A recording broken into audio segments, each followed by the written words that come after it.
And Michail Antonio has come out today, and some people created an element of controversy by challenging a Sky Sports News reporter, over the Kurt Zuma cat situation.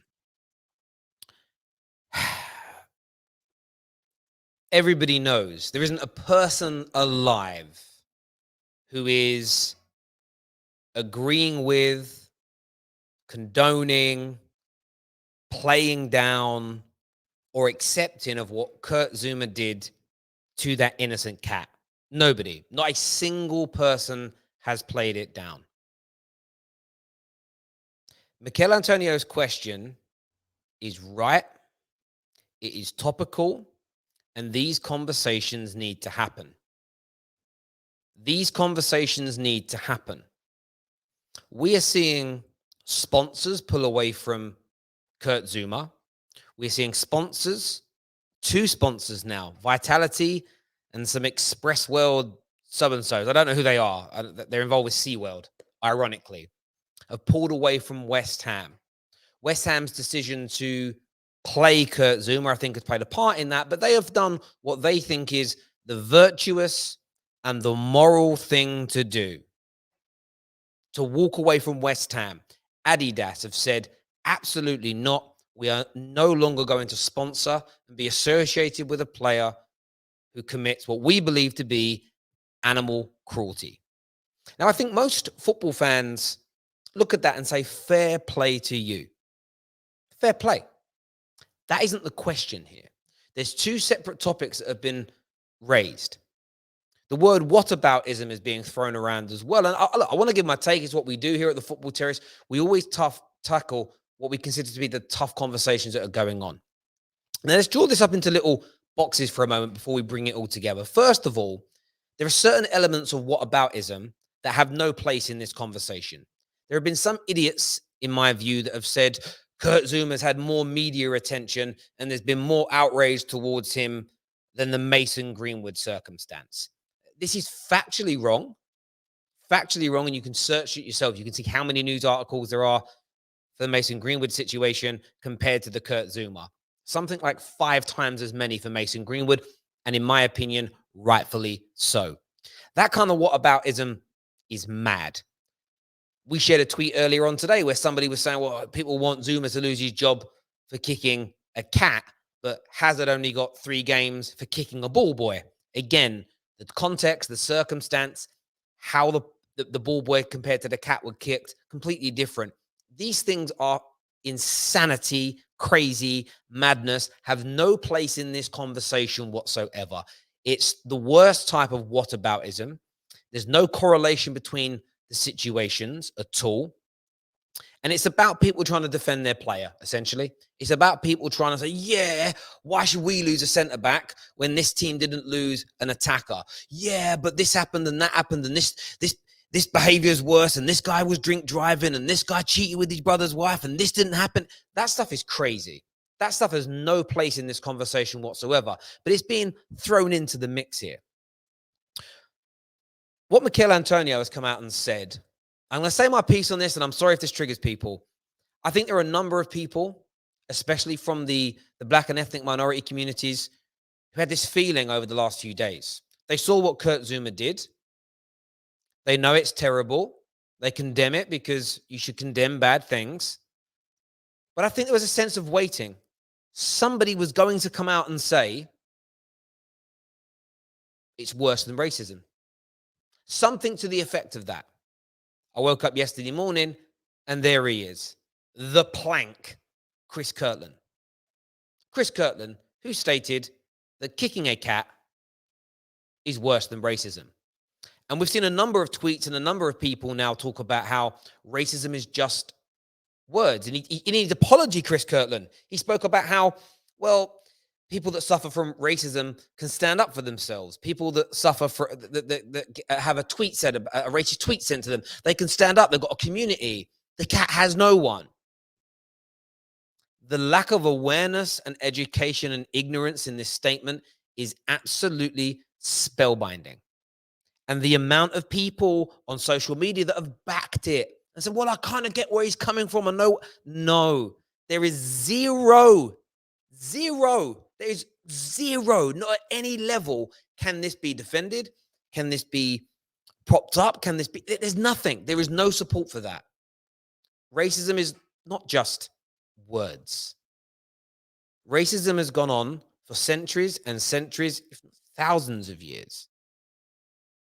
And to reduce and minimize it down to a few mean tweets is ridiculous.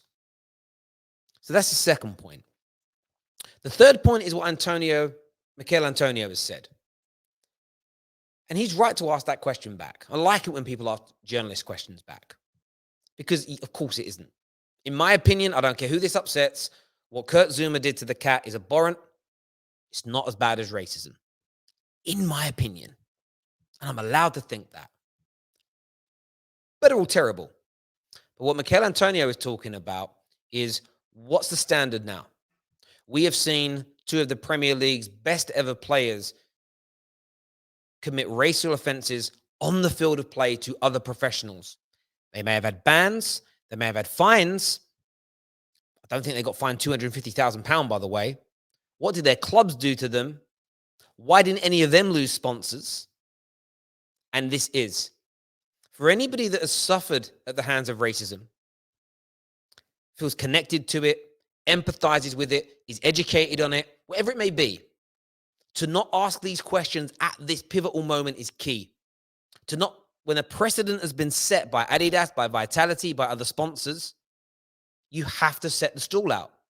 The conversation is key. Ignoring it is the worst thing that you can do. Yes, the cat situation isn't directly correlated to racism, but the punishments of West Ham and Zuma are, because you are setting a moral precedent that we will not accept this.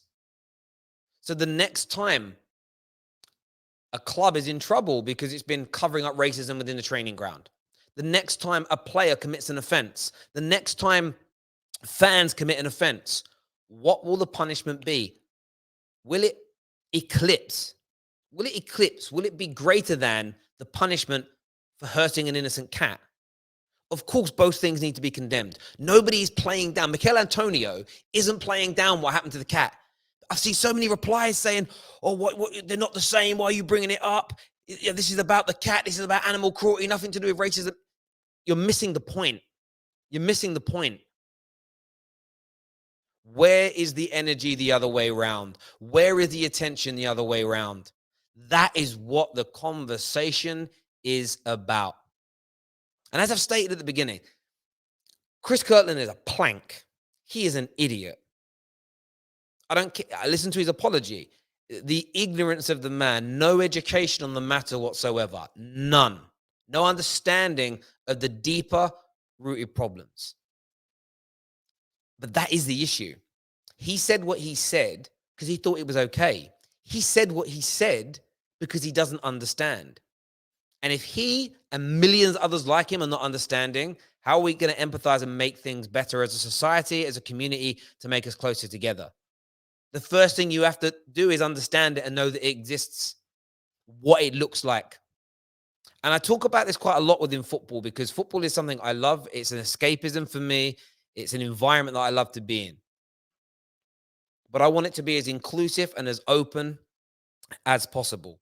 And moments like this create segregation. And that isn't what I enjoy. It makes people feel ostracized. It makes people feel they're not part of the group. It makes people feel like outsiders. It makes people feel second rate, second class, and that is unacceptable. And to see Michail Antonio get so much stick today from people for asking the questions that need to be put out there, that need to be discussed, that need to be debated, that we need these big organizations to be talking about, it's horrendous. It's horrendous to see. It really and truly is. And to all the other Zooms out there that are, and planks, that are trying to correlate really strange whataboutisms. Yeah, what about when this player punched someone? What about when this player did this and did that? Listen, don't throw all those things into the same hat as racism, because they're not the same thing at all.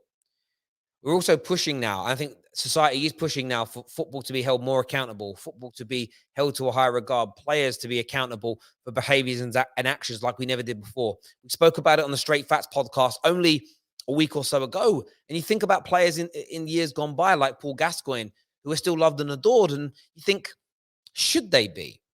And if they are, and we've forgiven them, then why are we not applying that same level of forgiveness to players in the contemporary sense? And these are conversations that need to be had, because I feel now like depends on who the player is, who he plays for, his background, depends on whether or not we want to give people leeway or not.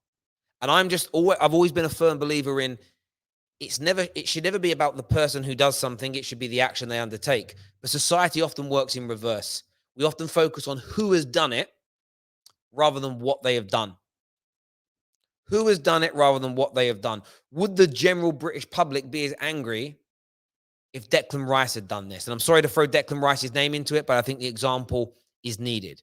If Marcus Rashford had done it, if Jordan Henderson had done it. And that's a genuine question that I would love to know from you. But as far as I'm concerned, I'm sick and tired of seeing football players, ex-football players, talk about subject matters that they have no understanding on whatsoever. I'm not an orator on it. I don't have a PhD or a university degree in these subject matters. I'll only ever talk about them anecdotally from my situation. But it's always a case of 2 ears, 1 mouth.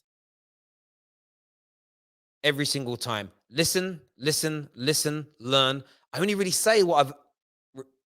talk about what I've heard other people tell me about their experiences.